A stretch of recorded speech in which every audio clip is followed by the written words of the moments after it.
Welcome, everybody, to the Australian session of the UN Global Compact's Leaders Summit for 2020. My name is Kylie Porter, and I am the Executive Director of the Global Compact Network Australia. We are the business-led, multi-stakeholder member organisation based in Australia for the UN Global Compact. We are committed to empowering businesses to act responsibly, set a positive example, and create a sustainable future. But before our session officially starts, I wanted to take a moment to acknowledge the traditional owners of the land that I meet you from today. I'm based in Melbourne, and the traditional owners are the Wurundjeri clan of the Kulin Nation. I pay my respects to their elders, past, present, and emerging, and also acknowledge the long road to reconciliation that we are still paving today. The Wurundjeri people's land is vast, and like many other Indigenous Australian nations, they suffered forced displacement of their land and peoples. And like many other Caucasian Australians, my ancestors enabled the building of the Australian dream without consideration for our traditional owners. The events over the last few weeks in the US, Australia, and other places around the world have highlighted how important it is to face the challenges posed by systemic racism and stand together to close the gap between colours. This is also why it's important for business to lead the charge on the Sustainable Development Goals and ensure that the purpose of the goals to leave no one behind is just not aspirational. In today's session, you will hear about the SDGs and how we can work together to achieve them collaboratively. We will be discussing SDG 13 on climate action and look at climate change from the lens of the COVID-19 pandemic. We will then discuss the value in public-private partnerships to prevent and detect bribery and corruption and support the attainment of SDG 16 and SDG 17. Next up, you will hear our first speaker, Professor John Thwaites. John is one of Australia's most respected and trusted minds on sustainability and the Sustainable Development Goals. He is the chair of various organisations, including the Monash Sustainable Development Institute, Climate Works, Fair Trade Australia and New Zealand, and Melbourne Water. He is also the co-chair of the Leadership Council of the UN Sustainable Development Network Solutions, or better known as SDSN. John is a valuable supporter of the Global Compact Network Australia, and we thank him very much for his time today. After John, we'll jump straight into our climate panel, and I'll introduce our panellists for that session at that time. But right now, we're going to hand over to John Thwaites. Thank you, John. Well, thank you, Kylie, and good morning to everyone from Australia. Australia has faced two major disasters in the past year. First, the massive bushfires and then COVID-19. They might be called natural disasters, but each of them have a significant man-made component that is going to need to be addressed if we're going to avoid future disasters. We've managed both the bushfires and COVID-19 pretty well, and that demonstrates that Australia is adaptable and resilient. But we have ongoing challenges in relation to many of the Sustainable Development Goals, particularly climate change, the environment, and Indigenous inequality, where we have not been able to demonstrate the same success. I think we can learn some lessons from the way we've tackled the bushfires and COVID-19 and use those lessons to help us address these other challenges in the Sustainable Development Goals as we build back better after the pandemic. First, the bushfires. Those bushfires ran from June last year until February this year, 7 months. They burnt some 18 million hectares, which is bigger than the size of New York State. They were the most damaging and devastating fires we've ever experienced, and the causes are pretty clear: drought, high temperatures, and climate change. And while we responded well to the fires and minimised the loss of human life, what we're not doing is addressing that underlying driver that is causing more serious bushfires, and that's climate change. One silver lining of the bushfires is that I do think they heightened the sense of emergency preparedness across Australia. And that helped us prepare for the next big challenge that we're facing, the COVID-19 pandemic. Like the rest of the world, we're experiencing COVID-19 now, but unlike much of the rest of the world, we have managed to keep the number of cases and the deaths relatively low, with only some 102 deaths across Australia, which is a rate of less than 4 per million, compared to hundreds per million across Europe and the USA. I think it is worth reflecting why we've had such a strong response. And the first reason is that national and state governments have listened to the science. They've listened to the medical experts from the start. And the second key factor is that there's been very strong and largely bipartisan collaboration between governments around the country. And we've established a national cabinet to deal with the pandemic. So that reliance on good science, collaboration, and a bipartisan approach have clearly helped us with the pandemic, and we need to adopt similar strategies as we deal with these other tough Sustainable Development Goal challenges. As we plan for the recovery from COVID-19, the Sustainable Development Goals provide a very good framework for planning the future. To start with, they are a good to-do list of all the areas that we need to cover to promote well-being. But more important, I think they're a way of ensuring that we are able to balance the potential trade-offs and maximise the synergies between the goals. And that makes it more likely, as we plan for the future, that we'll make decisions with multiple benefits rather than decisions that we regret later. The first step, if we are using the Sustainable Development Goals, is to measure our progress against them. And in 2018, I led a major project in Australia, the SDGs Transforming Australia report, which reported on Australia's progress with the goals. It's not surprising in the light of our performance on COVID that by far the strongest area of Australia's progress is in health, where we have very strong health systems and very good health outcomes. Australia also performed well in education and moderately well across a range of other goals, including the economy and infrastructure and oceans. But the report highlighted where we're doing very badly, and that is particularly in climate change, SDG 13, SDG 15 in biodiversity, and also highlighted some other weaknesses, particularly in inequality. This report card on Australia is also reflected in the SDSN's SDG Index, which is a global report card on country performance.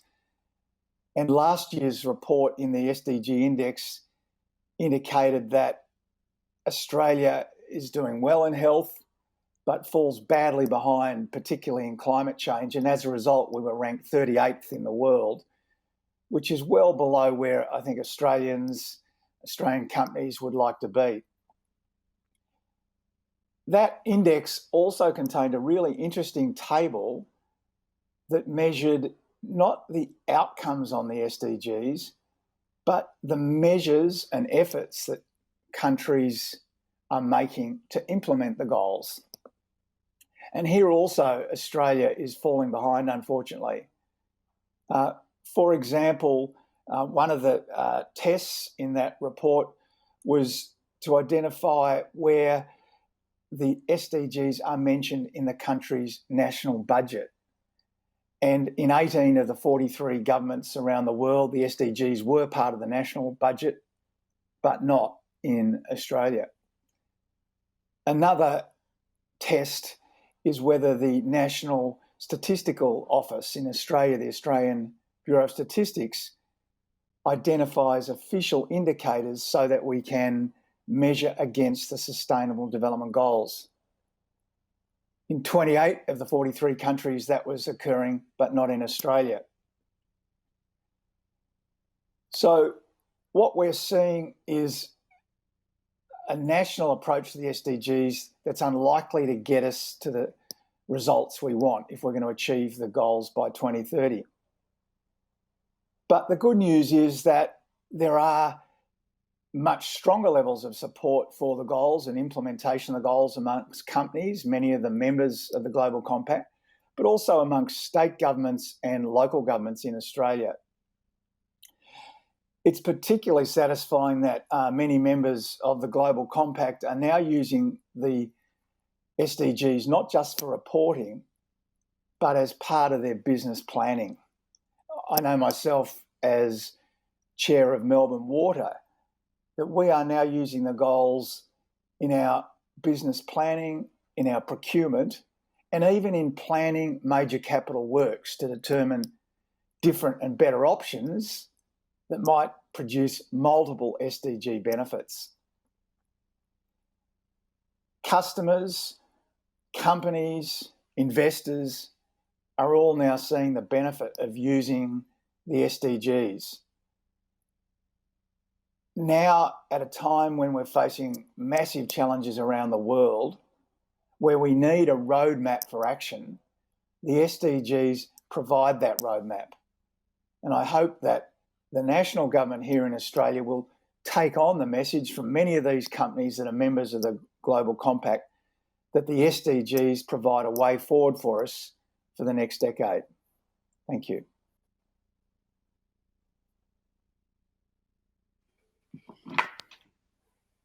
Thank you, John. We appreciate your time today. Our next panel is on climate action in times of crises.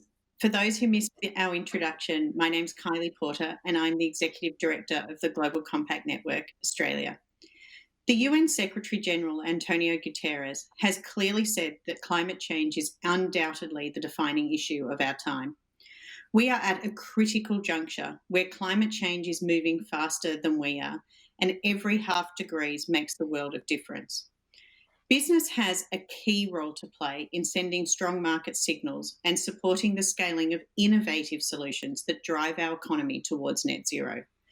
Australia's primary two regulatory authorities, the Australian Securities Investments Commission and the Australian Prudential Regulatory Authority, have repeatedly emphasised the need for companies to address climate risk as part of their governance and risk management frameworks and to make public disclosures where appropriate. For many businesses across Australia, climate change is front and centre, and with increasing regulatory risk, investor and activist scrutiny, and the increasing chance of things like bushfires, it's not something that will simply fade away into the background. The key question now is whether climate action can maintain its position as a key priority in the times of crises, such as a global pandemic.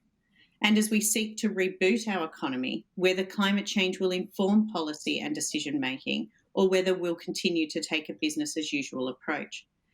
Joining me on today's panel is Amanda McKenzie, the CEO of the Climate Council, an independent not-for-profit providing independent climate change information to the Australian public.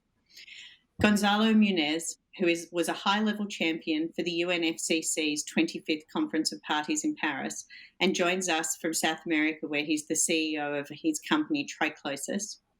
Richard Yetsenga, who's the Chief Economist at ANZ, one of Australia's leading banks, and Andrew Penn, the CEO and Managing Director of Telstra, Australia's largest telecommunications company. Welcome, everyone, and thank you for making the time so early this morning. Richard, I'd like to start with you. Reading the news headlines, it's evident that the global economic forecasts for 2020 are not fantastic. What's your take on the economic outlook for now until 2021? Thanks, Kylie. Look, that's a really important place to start because obviously the economy ultimately writes the checks for us to deal with things like climate. I think the good news is relative to certainly 2 months ago, but even a month ago, I'm feeling quite a bit more optimistic. Maybe less pessimistic is the right frame. I mean, if you think about, for instance, the policy response that we've seen globally in this crisis, certainly compared with the great financial crisis 12 years ago, has been quite different. It's been much broader across countries. It's been much more active. It's utilised a much broader range of tools. The fiscal response alone has been about 3 times the size of the GFC. I think also this crisis, it's quite well understood. Certainly at a country level, there have been some countries that perhaps were a bit slow with recognising, the virulence of what we were facing. But again, compared with a dozen years ago, where we were really learning as we went along, this time I think we really have the measure of this crisis, and the policy response has responded to the pandemic itself rather than waiting for the economic signals to tell us, because it was pretty clear as you're closing down the economy, actually, there are going to be some big economic effects. And look, there may be some dark linings to this one, but I think the fact that as restrictions are eased across countries, what we're seeing is people actually are not very hesitant about venturing out. Movements tending to come back, business is tending to come back. I think to the extent there might have been some concern we'd have a bit of hibernation on the part of people, that doesn't seem to be happening, even in economies which were hard hit by the crisis. So I think that the economic legacy over the next couple of years is less likely to be a big GDP gap. I mean, there will still be a gap in GDP compared with where we were pre-COVID, and certainly a gap in unemployment with where we were pre-COVID. I don't think that's the big issue now. I think the biggest issue is going to be the step change in inequality that comes out of this crisis. I mean, you can't, on the one hand, effectively destroy a range of jobs in retail, hospitality, tourism, some parts of the international education sector on the one hand, and have financial markets do almost a perfect round trip on the other and really expect any other outcome. I think while the policy focus has been on the unemployment and GDP gaps, I think the name of the game is going to shift over the next 6 months. Great, thanks, Richard. And Amanda, building on that, the Climate Council released a report recently called Prime for Action, a Resilient Recovery for Australia. And a lot of it talked about this piece around shaping Australia's recovery efforts and also the move towards net zero emissions. And I'm wondering from your perspective how you think that we respond to both the economic recovery that Richard was just talking about as well as climate change. I think that they need to be absolutely aligned. So we've seen, as John Thwaites eloquently put earlier, that Australia's faced 2 huge crises this year, the bushfires and then COVID. And now we've got this additional crisis, I suppose, as well in terms of the economic recovery. So I think it presents an opportunity, probably a once-in-a-generation opportunity, to find ways to rebuild the economy that have the next crisis in mind. So we know that climate change will impact us, that extreme weather events will get worse, they'll get more severe. So whether that's bushfires or heat waves, so we need to be tackling climate change now, and the way that we rebuild can do that, as well as obviously growing jobs and new economic opportunities. So where we can find the synergies, that's really important to exploit. There's now been a number of studies done. Beyond Zero Emissions has been doing some work looking at creating 1 million jobs through tackling climate change. We're doing some work that will be released in coming weeks. Similarly, looking at how many jobs can be created. And as Richard said, the jobs that have been lost have tended to be in hospitality, in retail, in tourism, etc. So it's not as simple as saying we just need to build a bunch of new solar and wind, although that can be a big part of it, but that would be construction jobs. We also need to think about what are the other jobs that can engage people that have lost jobs in the other industries. So it's we need to be very clever in how we go about tackling the problem. Yeah, that's great. Thank you. And Andy, just moving on to you from a business perspective. I mean, Amanda's talked about a couple of initiatives where they've outlined what the future of jobs could look like and some of those pathways to creating, I guess, a new economy for Australia. But a lot of these pathways to net zero are actually dependent on the private sector, both stepping in and stepping up to address climate change. What role do you see for Telstra in this, particularly given the interconnectedness that Telstra has with so many businesses and consumers?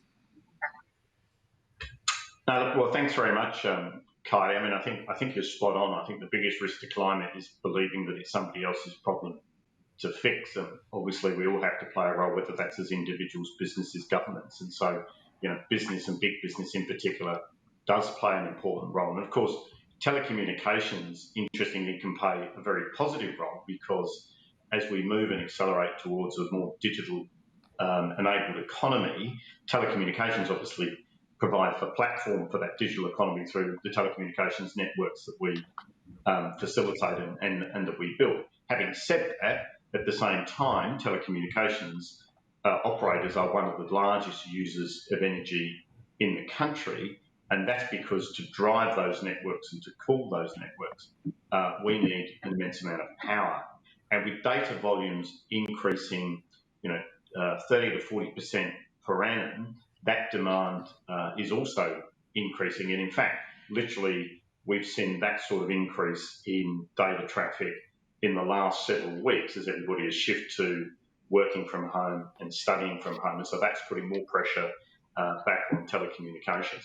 But at the same time, it's also, as I say, it's enabling a lot of other industries to accelerate their move to digitalisation. A good example would be telemedicine, where we've seen a dramatic take-up of people receiving consultations online, and obviously that's having a very positive impact as well. So at Telstra, what have we done? Well, we've renewed our climate targets earlier this year. We essentially have 3 core targets. Now, the first is to be carbon neutral this year in FY20, and in fact, we expect to get our accreditation literally in the coming weeks. So we've been able to accelerate that, which is very exciting.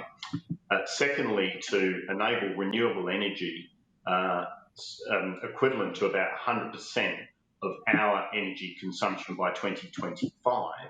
And then finally, to reduce our absolute emissions by 50% by 2030, which is a very significant challenge, given, as I mentioned, that we see the volume of traffic and demand, which drives our power consumption on the network. And we're really doing that in 3 ways. Firstly, investing in new and innovative network technologies, which are far more efficient.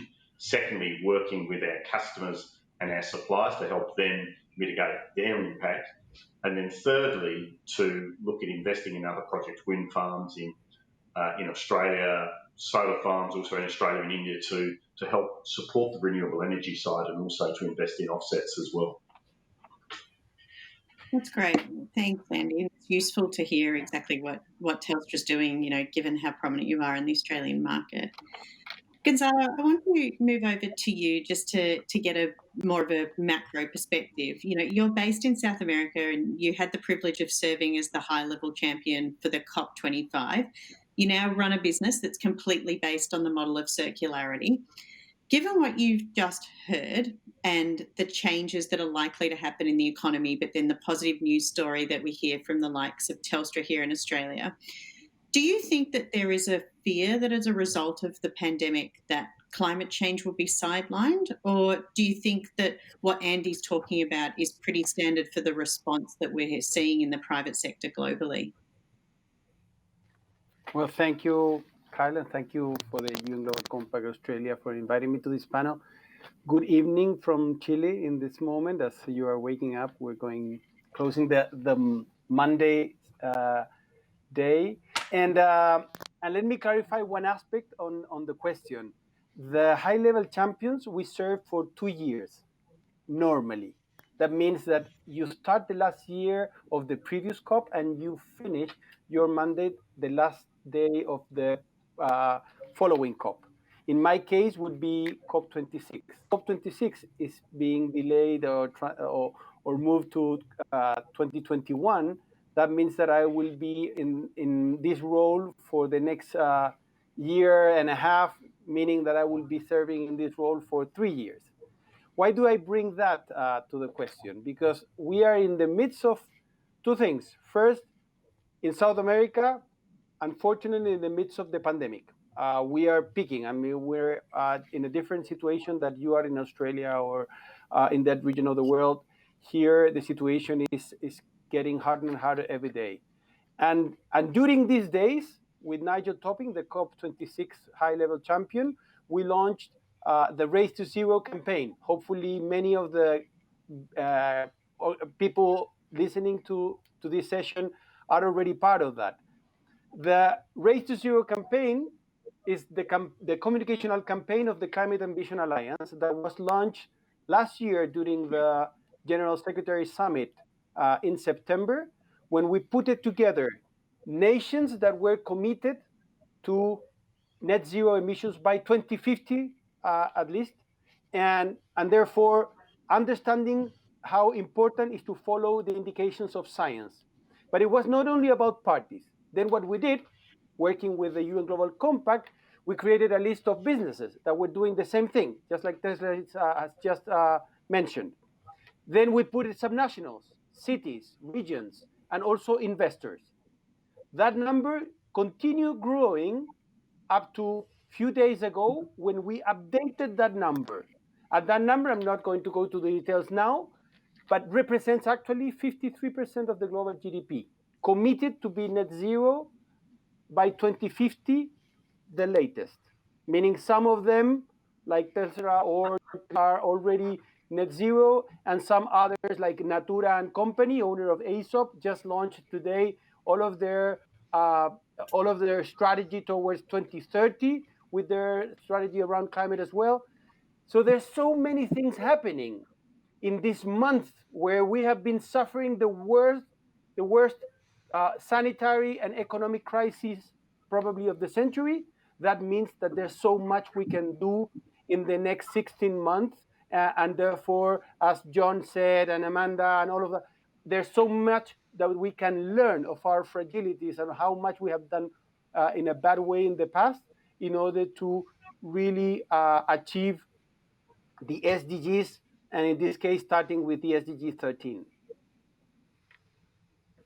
That's great. Thanks, Gonzalo. And Amanda, I just want to pick up on Gonzalo's point about this 53% of global GDP, representing a shift to net zero by 2050. And, the environment in Australia has been around climate change traditionally that we haven't been basing a lot of the policy mechanisms on scientific evidence. And I think one of the really great things about the pandemic is that we are seeing this shift on basing big decisions on scientific advice. And this really is a positive for our future economy, particularly when we consider that the technologies to support net zero and to get to that place that Gonzalo just talked about are already there.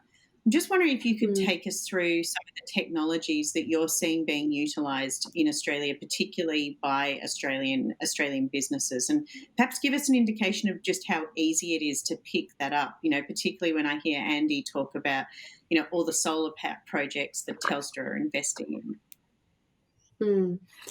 Yeah, thank you.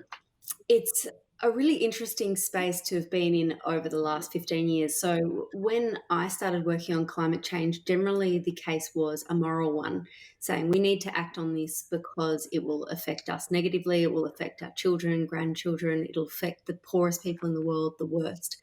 Those arguments are all still exist and are still important, but now there's also an extremely compelling economic argument around benefit. So in addressing climate change, there's opportunities to create jobs, there's opportunities to create wealth, there's opportunities for new industries. So globally now, renewable energy is the cheapest source of new fuel. It outstrips coal or gas. And in the Australian environment, that's true as well. So it's interesting how companies are taking lots of different approaches to how they're tackling climate change. So Telstra's a fantastic example, being such a prominent company in the Australian environment, to be not only looking at reducing emissions but also looking at how it engages its customers. That's a very positive piece of the puzzle. And I think it's important that companies are not just thinking about it through the lens of, well, how can I reduce our emissions in our company, but also how do we communicate that to our customers and also a broader landscape. For too long, business has been a very quiet voice on climate change, but increasingly over the last few years, we've seen other voices become much louder. So over the summer, we saw a group called Emergency Leaders for Climate Action. So 30 former fire chiefs speaking out very prominently. We've seen lots of doctors and farmers and a range of others start to speak out more prominently on climate change. I think there is a real role for business to step more into that public space in saying this is really important, we can do more, and business can lead. As you said, there's been a lack of leadership from the federal government, but increasingly we're seeing more leadership from state governments, from local governments, and from business. And I think that one thing we can learn from COVID, there's many lessons there, and as you said, listening to the experts is a critical one. But another of the important lessons is that there's a role for everyone in this.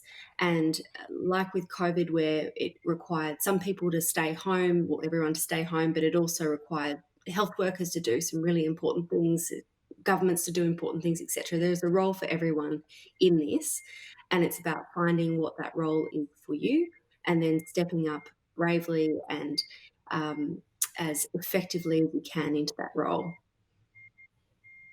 Thanks, Amanda. And Richard, again, building on what Amanda was saying, Antonio Guterres, has also said that the recovery from COVID-19 must lead to a different economy. And I think Amanda's really outlined what that different economy could look like. In terms of the future economic scenarios that you're, I guess, guessing are going to happen and foreseeing, as we emerge from the pandemic, what critical business community responses are there? What role is the business community going to play, other than taking on the new technologies that Amanda said? But what's the role of business in the models that you're foreseeing for the future? And is climate action a critical part of that? Look, I think it probably is. I mean, I don't know that the role of business has really changed. It's just, when we break it down, it looks a little bit different. The role of business has always been to generate sustainable value for its stakeholders. I think we define stakeholders a little more broadly. That shouldn't be a surprise to anybody. I mean, the US Business Chamber formally recognised that last year, I think, reflecting a shift over the last few years. But probably more broadly than that, how are you going to demonstrate that you create sustainable value if you're not taking account of climate in the way your business operates and the plans it has for the future? I think it's going to be very difficult for any business to hit those points. And so I think, if we hadn't already tipped around climate from a business perspective, very clearly I think things have moved. Perhaps where the complication is for business is the fact that, we know electorates are more fractured, they're more divided. There's been increases in inequality, access to information has gone up. If we look at some of the global social movements over the past couple of weeks, it's difficult to see those happening in a world that was much less connected than we are today. So I think that connectedness does have some great benefits, but also means, particularly if you're a global business operating across different stakeholder groups, is unambiguously more complicated. But if 50% of GDP has signed up to net zero, and you add a couple of large economies, we could easily get to 2/3 over the next few years with some changes in leadership. Business, I don't think they're leading necessarily. I think society is already leading. I think business just needs to make sure they're keeping up with where the conversation's going. And do you think, Richard, just building on that we are going to see a new economy? We've talked previously about sort of the shift in capitalism away from this shareholder primacy sort of model. Do you see the economy shifting with that sentiment as well? Look, I think it's already shifting. I mean, we can see, and in fact, as a broader point, when we look at, I guess, social change, if we want to treat climate as a social issue, because from a political economy perspective, of course, I think it is. Governments typically don't lead that. It's civil society that leads that, and businesses has an integral role. It's an integral part of society, has an integral role of demonstrating the linkage. If you think about this crisis between unemployment, and how we're going to create sustained prosperity, because only by putting those two things together will we not have to interrupt the recovery from this crisis to then deal with climate change. If we don't deal with it now, it's not going away. We are going to have to deal with it. And you can see shifts all over the place, I think. We can argue about the speed, but even for something that links South America and Australia, the commodities markets, different grades of iron ore have traded at starkly different prices the last couple of years, substantially reflecting environmental constraints on the part of the end users. They want iron ore that is less energy intensive to process. We've seen different grades of oil trade at different prices this year, reflecting again the processing cost because of environmental considerations. The LME next year will launch a platform which will allow the trade in low carbon aluminium. So there's no longer, if you like, the law of one price. The environment's already breaking that up. So I think, very clearly what COVID has done is demonstrate what the world can look like if you lose control of your natural environment. Yeah. If nothing else, that should be the legacy for everybody to understand what we're facing. Australia has seen a small taste of that with the bushfires, although we sent our friends in Latin America some smoke just to remind them that we're all part of one planet. And in fact, the second lesson from COVID is pandemics remind us actually that the world's hyperconnected. 150,000 airline flights a day before COVID broke. This is the way our prosperity is now driven. The risks that are there around climate, I think, have been brought into stark relief. I think if business is leading, they'll find that lots of other people are close behind. Thanks, Richard. And Andy, you've talked quite a bit publicly about this notion of sustainable value, and you've talked about how companies that focus exclusively on profit are over, and you've absolutely advocated for more socially and environmentally aware approaches to doing business. We've touched lightly on what Telstra is doing from an environment sense, particularly with regard to climate change. But could you take us through what this socially responsible and environmentally aware business means for Australian businesses and means for Telstra, and perhaps what recommendations you might have for a business looking to transition to net zero? No, well, look, thanks, Kylie. I mean, I think the point is, for me, is that as we sort of got to the end of the last decade, at the end of 2019, I think the relationship between big business and the communities in which it operates had reached a new low point. And as we sort of sit here on the cusp of the 2020s, it's a completely new era, it's a new technology era.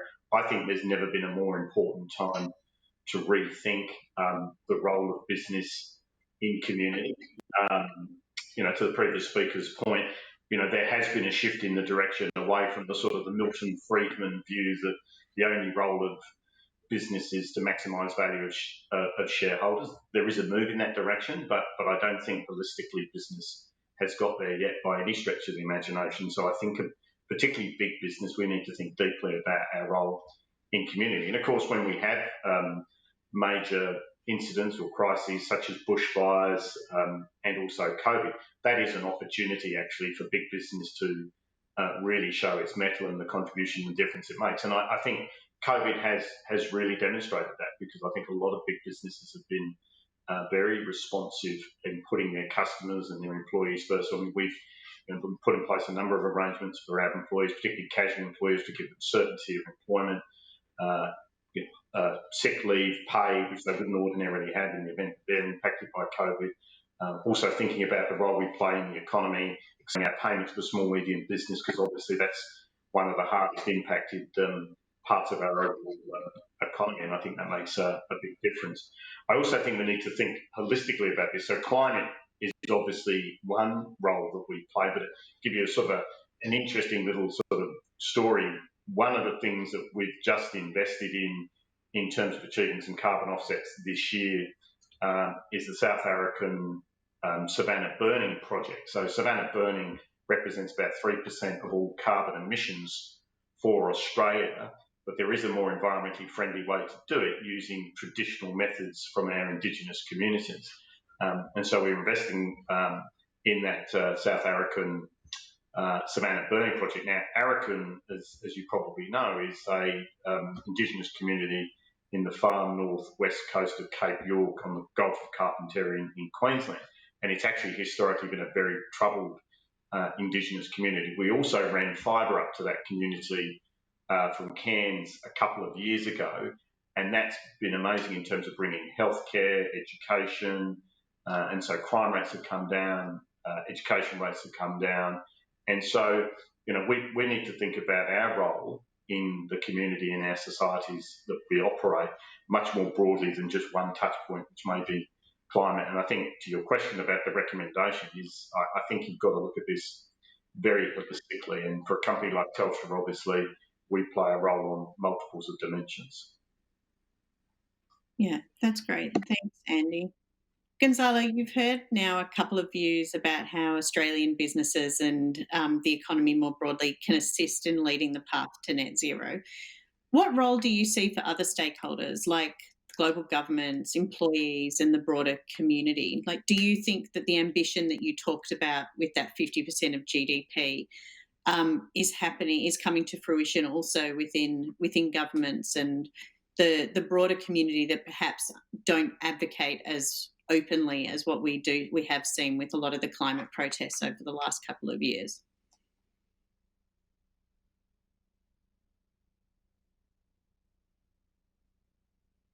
Rather prefer some other type of innovative imports that we can bring from Australia rather than smoke, definitely. I want to explain this very properly highlighted in the Paris Agreement. The Paris Agreement explains very properly and for the first time the role of the non-party stakeholders, meaning not only businesses but also subnationals, investors, civil society. And the expectation is that once a party commits through the Paris Agreement, then what generates is what is called the ambition loop. That sets the possibility for the non-party stakeholders that was initially recognized at the Paris Agreement to start then, therefore, committing as Tesla and other companies, but also as subnationals. We have a lot of cities in Australia that are already committed to become net zero by 2050, either through C40 or through ICLEI or through the global governance measures. There are platforms in which national governments can come as well to therefore strengthen the commitment of the national government and develop this fantastic ambition loop that we are willing to have, hopefully in many cases due to the enhancement of the NDCs. In some cases, it's already happening. We understand that the situation this year is different than what we expected last year, but we will still be pushing for governments to enhance their NDCs this year and therefore to start mobilizing more and more the ambition loop. But on the other hand, what happens is when a company commits to net zero emissions, immediately starts focusing on their value chain and generates potentially a fantastic value chain that is actually getting mobilized because of market incentives that are absolutely necessary as well to generate change. On the other hand, actually, the use of talent and the power of talent is one of the most fantastic things that we're seeing in terms of generating change internally in the organizations. So that's why we now added one new category to the Climate Ambition Alliance, that is universities. We are seeing how much of the change internally in the organizations is being mobilized by people that want to commit their time and their talent in organizations that are understanding the relevancy of this agenda. And in that sense, that's also an entry point for all of the massive requirements that we are listening from civil society and from people everywhere in the world, from all size and any age. Like, it's not only about youth. So I see that there are so many elements that connects the possibility of having a strong commitment from the business sector that is also generating this fantastic ambition loop that hopefully will continue growing on time, in this case toward Glasgow, would therefore be also inviting more parties to commit to be net zero by 2050, the latest. And Gonzalo, with the nationally determined contributions, or NDCs, they're better known as, are you confident that we're going to see more ambitious NDCs in Glasgow next year? Absolutely.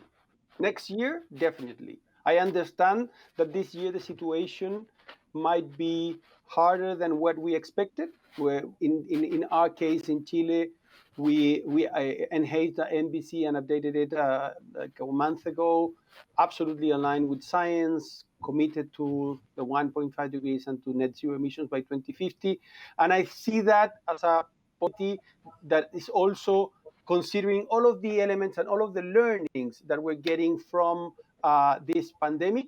Hopefully we'll see that very well aligned with the recovery plans worldwide. But definitely I see that the different categories of non-party stakeholders that I mentioned are all starting to mobilize because they understood that they have a potential role to generate that world that we require, and that immediately creates a FOMO effect on one side, and on the other side, it really connects to a cultural change that we're seeing worldwide. Of course, there are certain regions in which this is stronger than others, but we're working towards generating this as a possibility for every region in the world. Thanks, Gonzalo. Now, I'm starting to get conscious of time, but before I end the session, and Richard, I apologise, but you've been asked this question before as part of our podcast, but we'd like to ask everybody the same question. And Amanda, I might start with you. If you could solve one pressure that society is facing tonight or overnight, what would it be and why?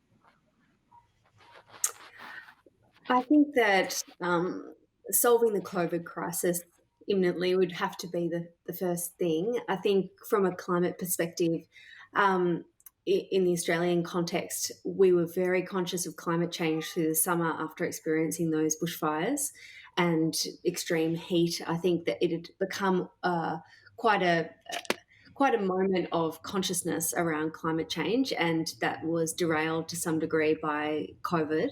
And appropriately so, we needed to be very focused on that crisis. Now, as the Royal Commission is taking evidence and interviewing witnesses, there is becoming more of a focus again on the bushfire crisis. But I think so long as the COVID crisis is sort of front of mind worldwide and we have such an immediate threat, it is much harder for governments and populations to be thinking a little bit further ahead. And it's not a long way ahead. We've just experienced in Australia this huge bushfire season. But I hope that in that environment, we are now much more aware of how difficult disruption is.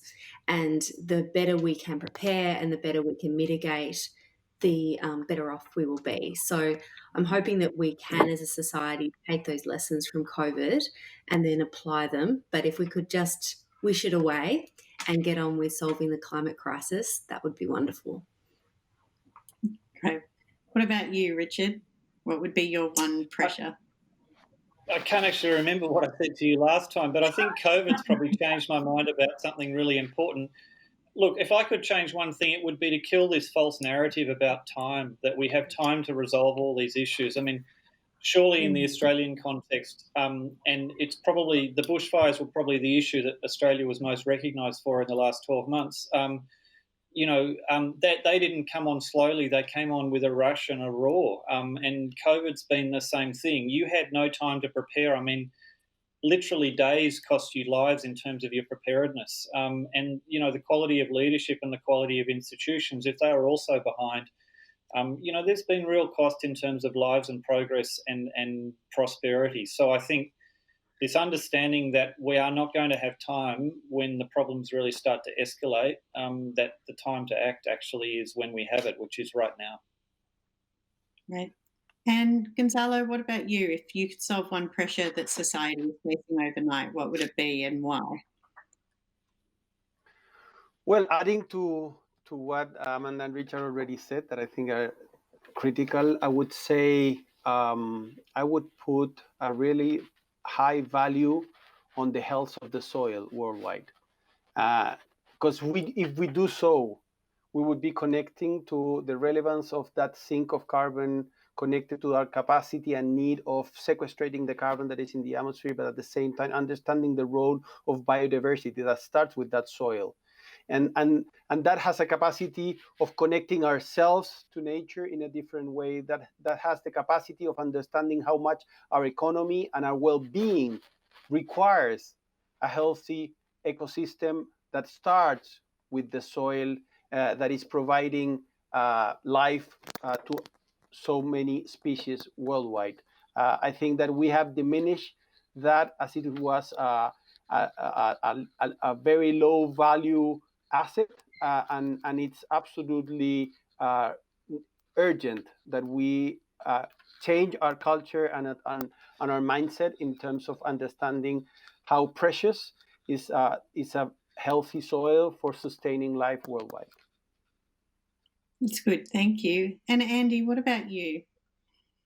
Look, I think my comment would be that any one of these crises, whether it's climate or COVID, I mean, ultimately that is an outcome. I think the biggest single input, if you like, that we can change is bringing me back to where we started the conversation, is believing it's somebody else's problem to fix. And so if we could get a fundamental shift in the collective civic responsibility of our community and of individuals and of businesses, of everyone, that will make a profound difference. Because, you know, as the CEO of Telstra, I can put in place policies that obviously try and address the impact that we have on the climate. But actually, I'm in a business which is serving a demand from a community that has got an insatiable appetite to want to do more and more things online. So I think if we can all fundamentally pay more attention to the impact that we're having ourselves and collectively as leaders in businesses, rather than sort of spending most of our time pointing out what other people are doing wrong, I think that in itself would lead to a fundamental shift. So it's this whole idea that the biggest risk to our planet is believing these problems are somebody else's to fix because they're ours to fix. And if we can all play a role, then that's, I think, how we'll make the biggest difference. Yeah. And because you've all been so efficient, we still do have a little bit of time. So just briefly from each of you, I'd just like to understand, you've all talked about the role of collective responsibility somewhat in your response and how that's actually integral to the climate movement. But if you were sitting down or popped into an elevator with one other person who perhaps wasn't on board with the move towards net zero, what would be the sentence or the couple of sentences that you would each say to them to ensure that they were on this, and for want of a much better word, journey with the rest of us to get to net zero by 2050? Gonzalo?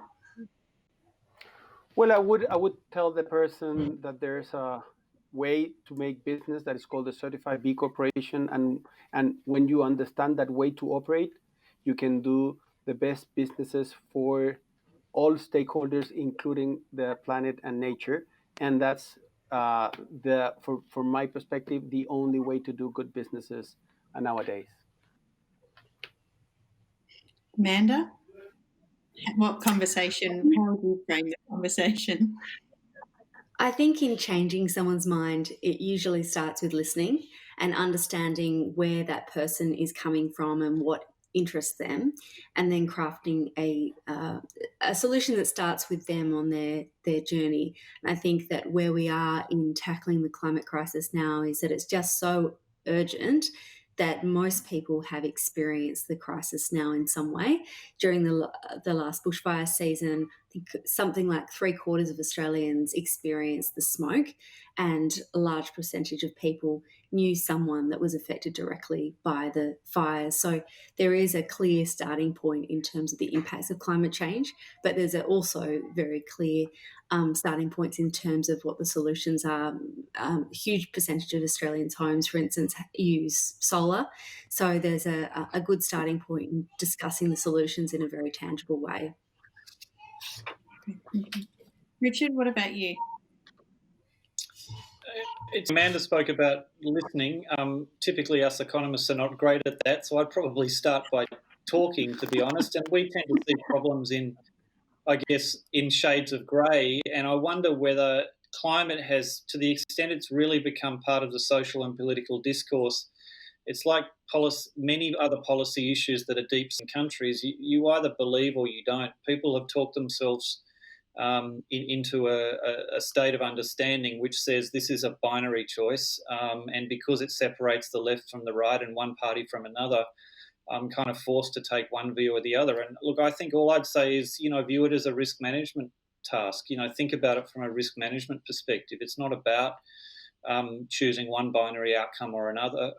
I think it's about just thinking through the mechanics of what's being asked of you, and thinking through the issues. And it's even not necessarily about believing the scientists. I mean, certainly take on the evidence, but think about the evidence carefully yourself and try and project things forward. And I think if you take a risk management lens to this, it's very hard to kind of come to any other conclusion other than to say, look, this is something we should take really, really seriously and do everything we can to head off. Thanks, Richard. And Andy, what about you? But echo Gonzalez's points. I mean, I think, before COVID, the world was on a particular trajectory, most of which was good, but some of which had some areas where we were making too slow progress too incrementally. And I think as we come out of COVID, here is a moment in time for us to, shift that and put the world on a better trajectory. And there is a real win-win here. I think you can align the interests of all the various different stakeholders. The commitments we've made on climate, the impact that we've endeavoured to have for our customers through COVID, the role that we've played in relation to the bushfires, our corporate reputation and our employee engagement scores have never been higher. And in fact, actually, our business performance this year has been very, very strong. We've gained market share on a number of dimensions. And so there is a win-win here, and we can go forward and, make a difference in this world and create a world that, will be one which we'll be proud to leave to our future generations. And I don't think the pivots are that great, actually. And so let's take this moment in time now as we sit on the dawn of the 2020s and we use this opportunity of COVID to really set ourselves that challenge. Yeah. Thanks, Andy. And thank you, everyone. It's great to hear that we can move away from, I think, what's colloquially termed as the business as usual approach, and that we've already got that foundation that does enable us to build a healthier and more prosperous society where no one is left behind, which is the fundamental part underpinning the SDGs, but also that our economies can thrive in a net zero world. And so personally, I would really like to thank all of you for your insights and time today. It's been greatly appreciated. And to those who are tuning in, we hope that you've enjoyed hearing their perspectives. So thank you, Andy, Richard, Gonzalo, sorry, my voice goes right at the end, and Amanda. We really appreciate it again. And now I'm going to hand over to the Global Compact Network Australia's Head of Programs, Corinne Shaw, who is going to introduce our session on bribery prevention. Thank you again, everyone, for joining us, and enjoy the rest of your day.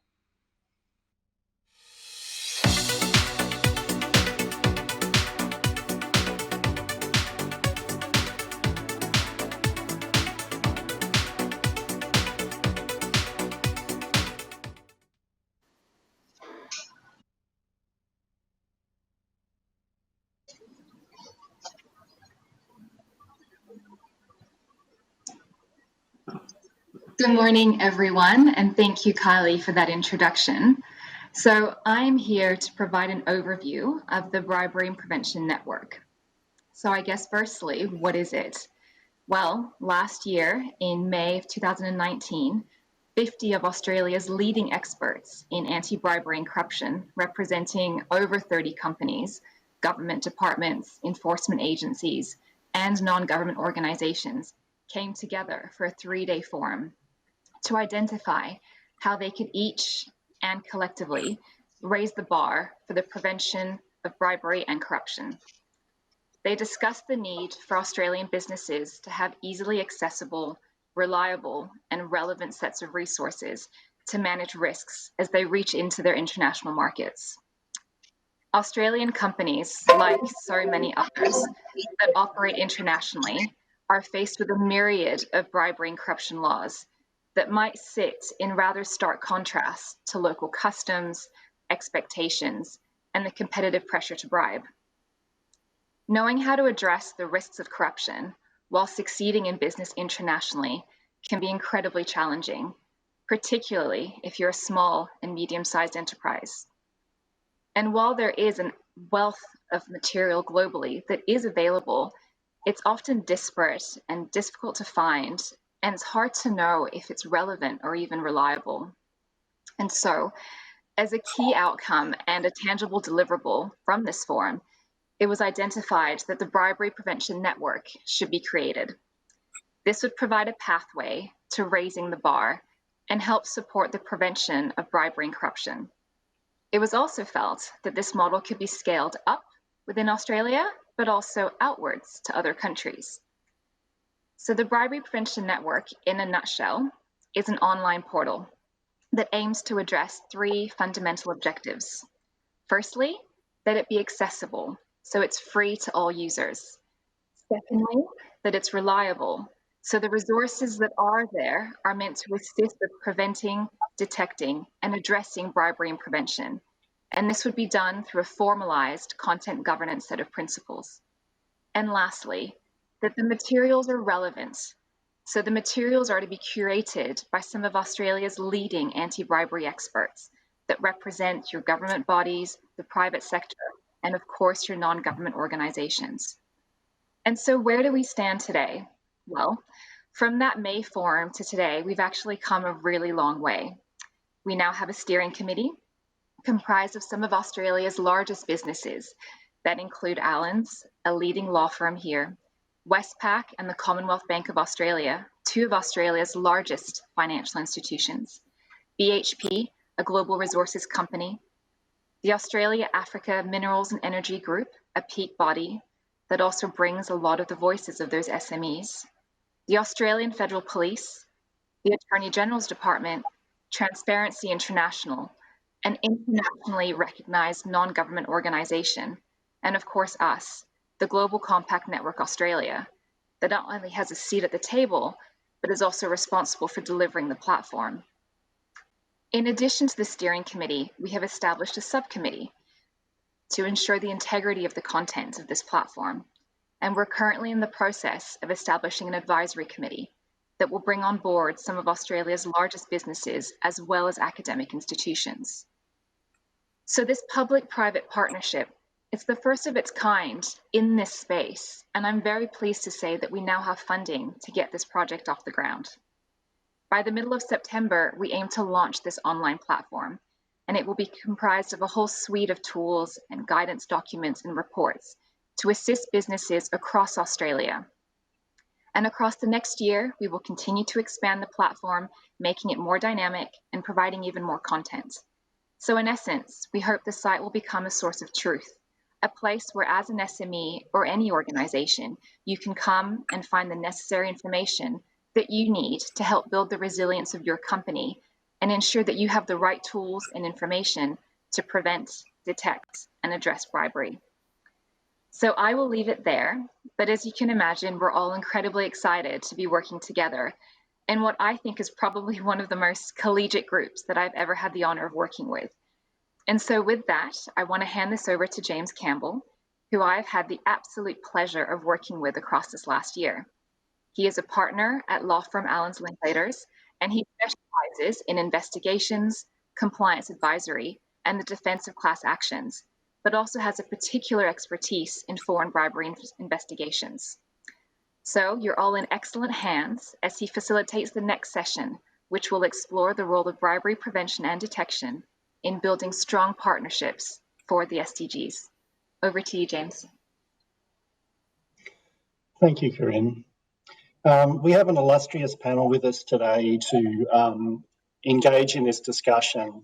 The discussion is intended to bring together a number of threads that run through the Sustainability Development Goals and the UN Global Compact in relation to the prevention of bribery and corruption.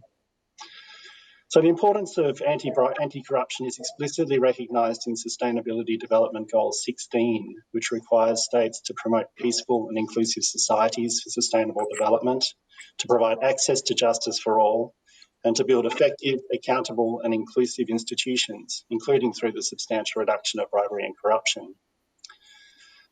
But the reduction of corruption is also an important enabler of many of the other goals, including reducing hunger, poverty, increasing access to health, education, decent work and resilient infrastructure. The 10th principle of the UN Global Compact also requires companies to work proactively to develop policies and concrete programs to address corruption.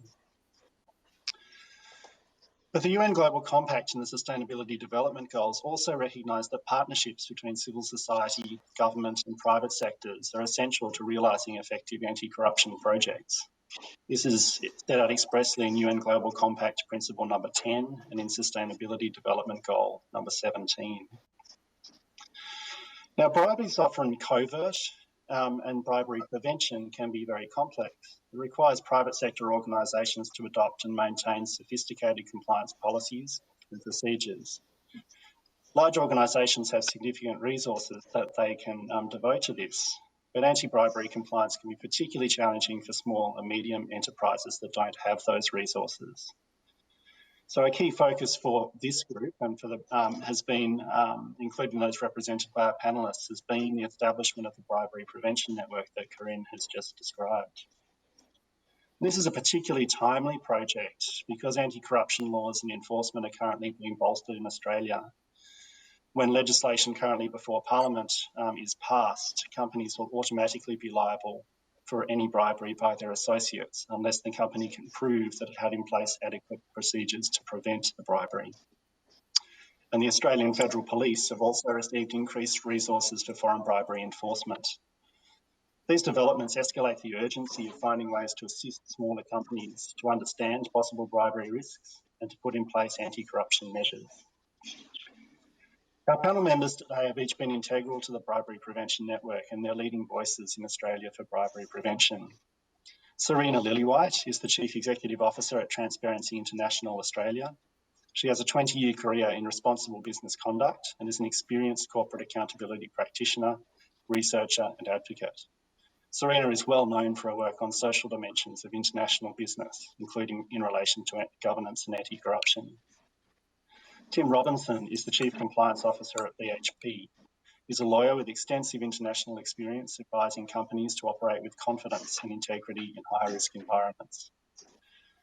Tim joined BHP in 2011 and has worked on the design and implementation of BHP's enhanced anti-corruption compliance program. He's worked closely with BHP teams and joint ventures to manage corruption risks in numerous countries across Africa, Asia and the Americas. And Federal Agent Greg Hines is the Australian Federal Police National Coordinator for Anti-Corruption. In this role, he's responsible for the AFP's investigations of corruption and foreign bribery and the development of its policy responses. Greg's also responsible for the AFP's contribution to Australia's efforts to meet international convention commitments for corruption and foreign bribery. And finally, I should introduce Corinne Shaw. Corinne is the Head of Programs for the Global Compact Network Australia. She is a climate change and sustainability professional who's worked on projects with corporate, development and social sectors across Europe, Africa and the Asia-Pacific region. So in starting our panel discussion, I'd like in the first instance to introduce the perspectives that each of our panellists bring to this project. Starting with you, Serena. Transparency International has a prominent role in holding the powerful and the corrupt to account, both in the private and in the public sectors. But it also seeks to build partnerships with government and private sectors, thus private sector to drive change. Can you talk us through what those partnerships are and why partnerships are so necessary to drive change in this space?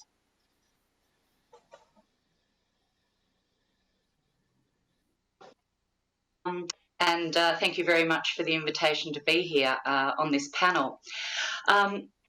As you said, tackling bribery and corruption is very complex, and as such, it requires a multifaceted approach. Because if we're going to achieve systemic and lasting change to eliminate the loopholes that exist and enable corruption, then no one sector can do that alone. That's why we need to work in a multi-stakeholder way in the work that we do. So DI Australia focuses on the systemic causes of bribery and corruption. We look at weak governance, we look at the lack of transparency and accountability by powerful actors such as government and the private sector, and really trying to ensure that decisions are made that are going to be in public.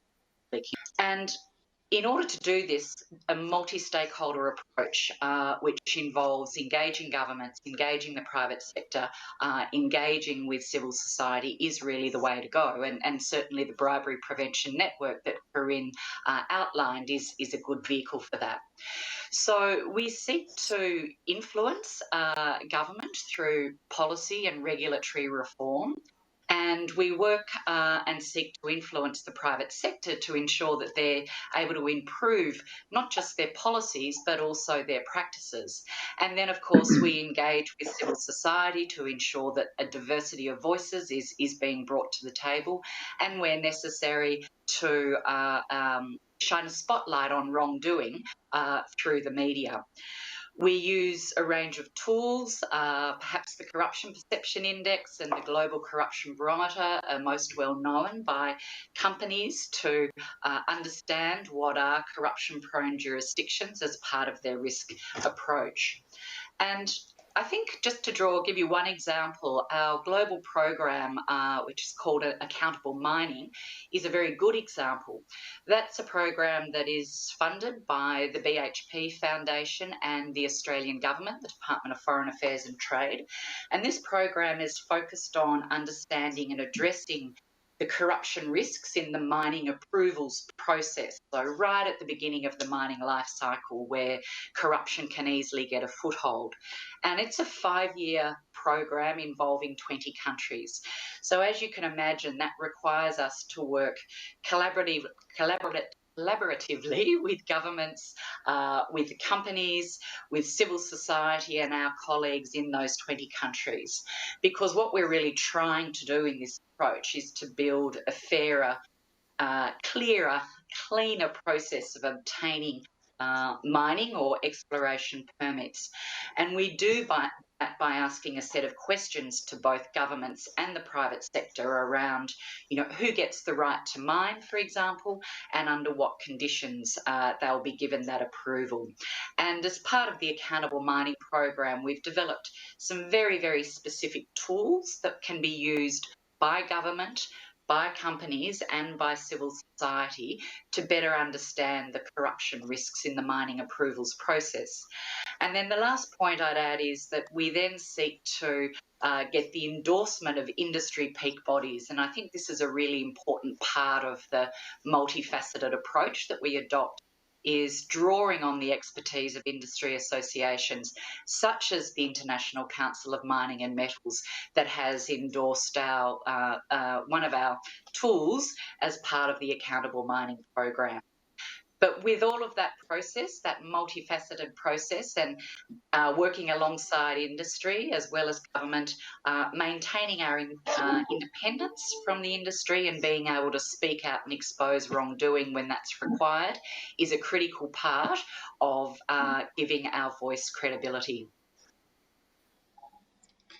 Thanks very much, Serena. Greg, I'll turn to you next. We know the Australian Federal Police primarily is an enforcement agency for Australia's anti-corruption laws. In what ways does the AFP's mandate in relation to anti-bribery measures extend beyond enforcement, and how does it go about achieving that mandate? Thanks, James. It's a really important question, and it's about trying to, I guess, bridge the gap a little bit between law enforcement and also communities, corporations, and so forth, where we're here trying to look at enforcing law, but at the same time try and prevent crime occurring. The AFP accepts, like many policing and other law enforcement partners that we will never arrest our way out of crime. So it's really important that we have a good understanding as to how we can work together in partners in doing this. And one of those key objectives is obviously to prevent the occurrence of crime rather than having to respond to it. It's been really important partnership for us, the Bribery Prevention Network. I liken this, if you like, to our role that we have in typical communities, keeping communities safe through our neighbourhood watch programs and adopting a similar regime for corporations and Australian business through the Bribery Prevention Network. We can't do this alone, and in doing so, we've seen a strong connection between business, corporations, and the AFP and across government in relation to the prevention of bribery, but also making sure that Australian business and Australian corporations are much better equipped to deal with the challenges and the risks involved through their own business dealings. Locally, internationally, and globally, it's important that companies are well equipped to address the risks and the challenges that we face, and of course, if possible, reduce the incidence of offending.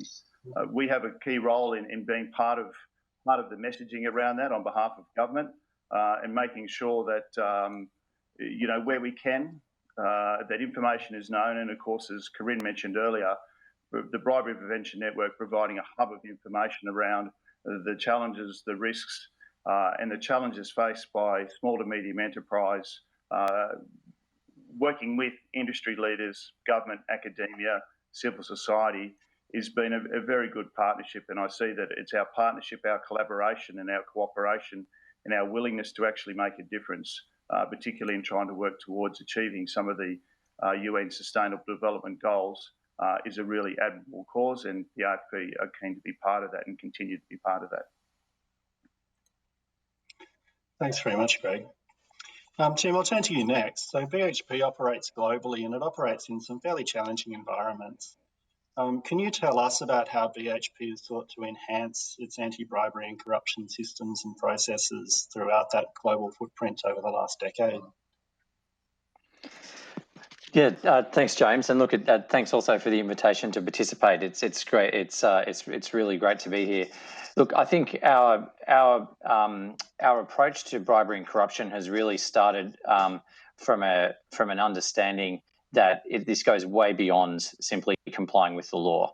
Although that is, of course, a given, there's a major strategic imperative for us and a commercial incentive, if you like, to reduce levels of bribery and corruption in the environments that we operate in.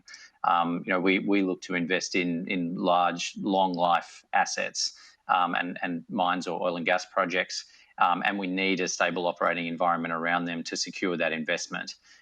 That's both to manage sovereign risk, but also to manage the impacts from in-migration into remote regions and other issues that our industry can bring if appropriate governance and strength of government is not there to regulate. So we really need a good governance environment around us in order to operate successfully.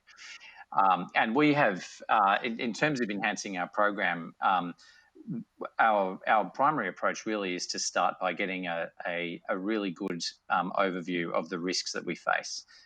They can be different in different environments, but a sound risk assessment process where we identify where the particular governance challenges might be in the local environment, where we need to focus our efforts, and what steps we can take to address those challenges is absolutely critical. And pretty much everything flows from that initial risk assessment.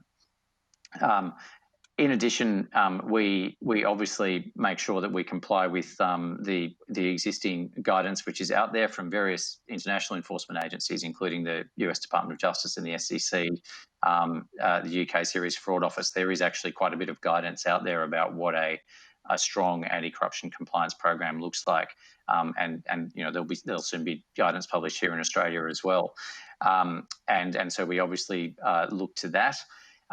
But as we move to implement that in our various operations around the world, we're very focused on ensuring that we have senior management support for what we're doing. And that's not just sending emails saying how important anti-corruption compliance is, although that's very important.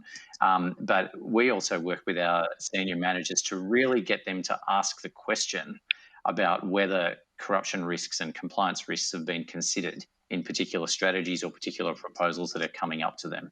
And our hope is that that cascades down through the management chain. So every person who goes to their manager knows that their manager with a new idea or a new proposal or a mine expansion proposal knows that their manager is going to ask, have you thought about corruption risks? You've spoken to the compliance team, what are you doing about them? And that's the way we think that we can, it really operates as a force multiplier within our company to ensure that the risks are front of mind in all of the decisions that we're making. Terrific. Thanks very much, Tim. I've got one follow-on question for you, actually, in relation to how BHP addresses bribery risks through its supply chain. I mean, you must have many thousands of suppliers globally, and a number of those are going to be, smaller and less sophisticated organisations.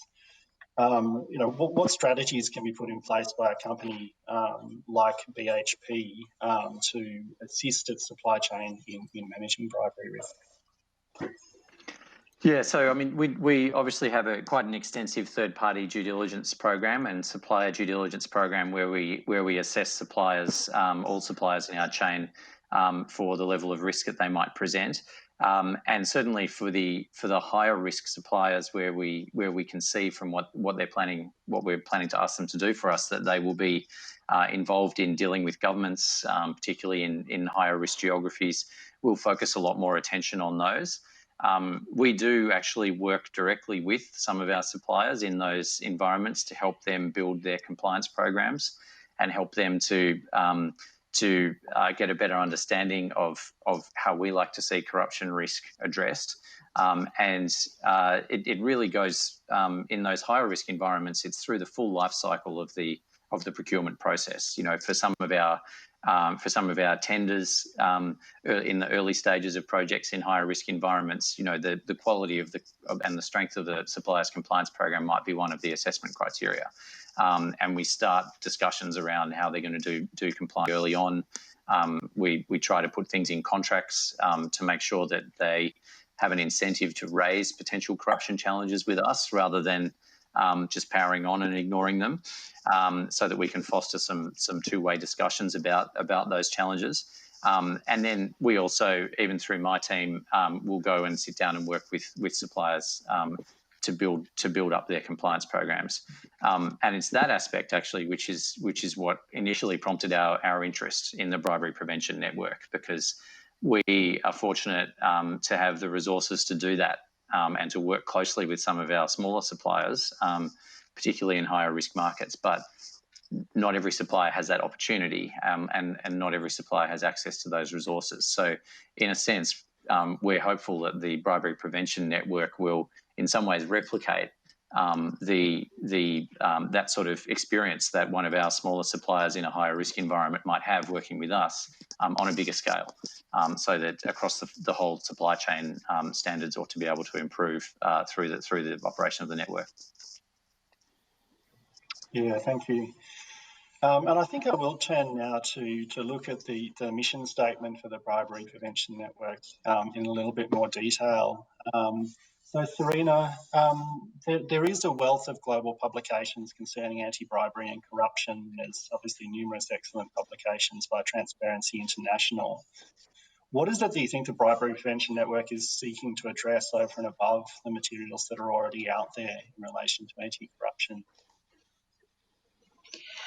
I think one of the really important things that we've identified, and it really picks up on Tim's point, is the need to ensure that we bring together existing resources and tools that are particularly useful for small to medium-sized enterprises.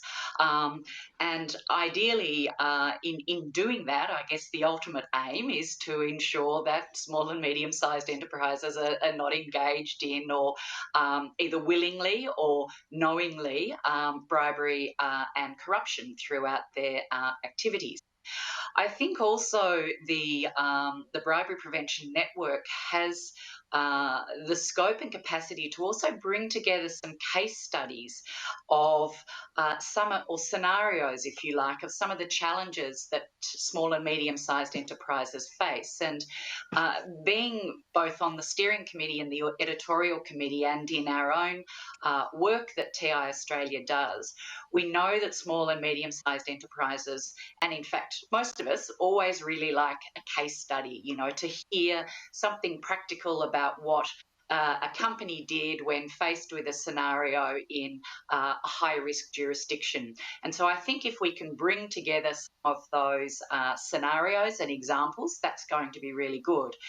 And in thinking about that, I was one sort of example, if you like, that is interesting is our colleagues in Kenya, so Transparency International Kenya, they've actually established a multi-stakeholder forum in one of the main mining counties in Kenya, where they've brought together 40 different civil society organisations, government, and indeed the main Australian mining company that's operating in Kenya. And as a result of this, bringing together this multi-stakeholder approach, which is part of our Accountable Mining program, these forums have actually led to the formation of different working groups on the issues that are of most importance and are really impacting on those mining affected communities. And they include issues such as environment, health and safety, access to land and resettlement, which is a corruption prone activity often, and also issues around community development agreements and royalty disbursements, and issues around exploration. So I think this is a really good example or case study of a sort of multi-stakeholder approach. And if we can document some of these sorts of examples and others, they're the sort of things that I think will be really useful for the Bribery Prevention Network. And we really hope to draw on our Accountable Mining program and also emerging work we hope to do in the infrastructure sector to try and help gather these real-life scenarios so that the small and medium-sized enterprises feel better equipped when operating in high-risk jurisdictions. Thanks, Verena. Greg, turning to you next, the AFP's put very significant time and resources into getting the Bribery Prevention Network off the ground. What role do you see the network playing in Australia meeting its international commitments under the OECD Anti-Bribery Convention? Thanks, James. The OECD Bribery Convention is a really important one and aligns with the UN, Convention Against Corruption as well.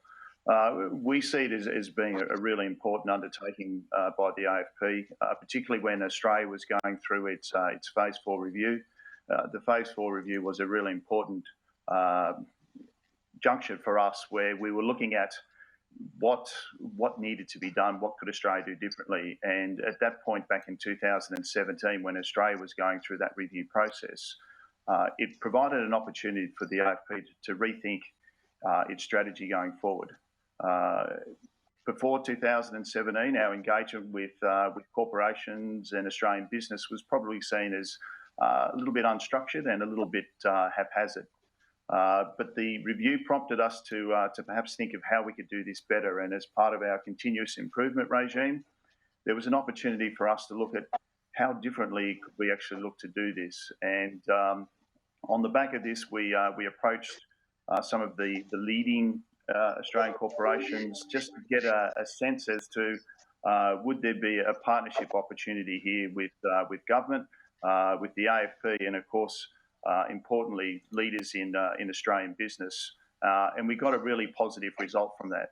So BHP, the Commonwealth Bank, Allens, Qantas and others really showed a promising interest in perhaps partnering together in a bribery prevention space, and also looking at tackling corruptions and the issues that stem from that. So we were really fortunate to, based on those early discussions, bring together that group, which really formed the backbone to the design forum that occurred in May last year, which, on the basis of bringing together those 50 plus subject matter experts in relation to bribery prevention and countering corruption, the Bribery Prevention Network was born, which was a really pleasing result and an awesome achievement. For the AFP, we see that we have a really active role to play in prevention. We've invested over 400,000 into the Bribery Prevention Network at this stage, and because we see it is something that will have an impact.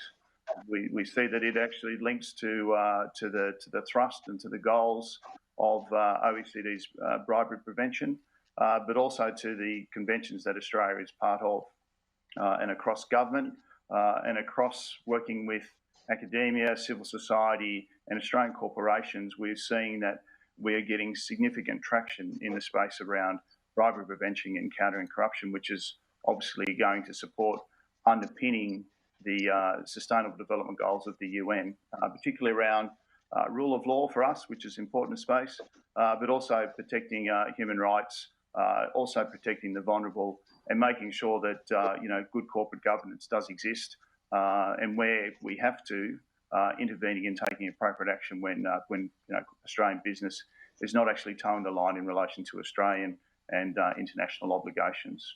So we see that we still have a continuing role, and we look to strengthening our partnerships and our involvement in this space. And we're very fortunate, as everyone's mentioned earlier, that the Bribery Prevention Networks provides a vehicle for us to do that. Thanks very much, Greg. Now, Tim, this is something that Greg's touched on, but I'd like to hear about it from your perspective as well. We have within the Bribery Prevention Network some really quite different perspectives. We've got law enforcement perspective, we've got also the private company perspective. And some might perceive there to be some tension between the interests that each of those perspectives bring to anti-bribery laws. Can you give us your thoughts on how those interests coalesce for this project? Yeah, sure. Look, I think that's one of the things that we realised early on in the discussions that Greg's referred to and Corinne and Serena have referred to, that there is a very close correlation of interest from all stakeholders around prevention here. As Greg has said, I'm sure his preference is not to have to investigate it and for the crime not to occur in the first place. Certainly, that's the objective of TI and all civil society groups operating in this area. And it's equally, we see very strong incentives for us as well in preventing corruption from occurring. So I think there's an excellent alignment there. From our perspective, I mentioned the sort of local commercial incentives that we have around creating a strong governance environment earlier on, but more broadly for our industry and particularly across the full supply chain that our industry supports, I think it's critically important for the industry and its supply chain to be joining the fight against corruption and ensuring that governance is improving wherever the industry and all of its supply chain operate around the world. I'm a huge believer in the potential for extractive industries to be quite transformative and to alleviate poverty and really represent significant positive change in the countries where we operate, but only possible where there's good governance and where corruption doesn't undermine all of those objectives. And so we need not just the bigger players in the industry like ourselves, but also the supply chain and the smaller players in the supply chain to also be on board with that and also be equipped with the tools to bring about that outcome. I think that's critically important for the success of the industry and also important to secure the gains and benefits that the industry should provide in the countries where it operates. Yeah, thanks, Tim. And Serena, I'd like to hear your perspectives on that issue that Tim was just addressing there. We're used to bribery and corruption being part of a vicious loop where it flourishes where there is social disadvantage and weak institutions, but it's also a cause of social disadvantage and weakening of institutions. Can you give an example of a company operating in an environment where that sort of culture is entrenched, being a positive force for breaking down that loop? Yeah, I mean, it's always not always easy to come up with examples of best practice. So let's say I'll call it promising practice rather than best practice in addition an example I've given. But I think just picking up on Tim's point that one of the reasons why I do think we are making progress with the Bribery Prevention Network is because every single stakeholder that is part of that wants to be actively involved in it and is clearly committed to ensuring that bribery prevention and detection and everything that sits around that, which includes the due diligence and investigation of beneficial ownership.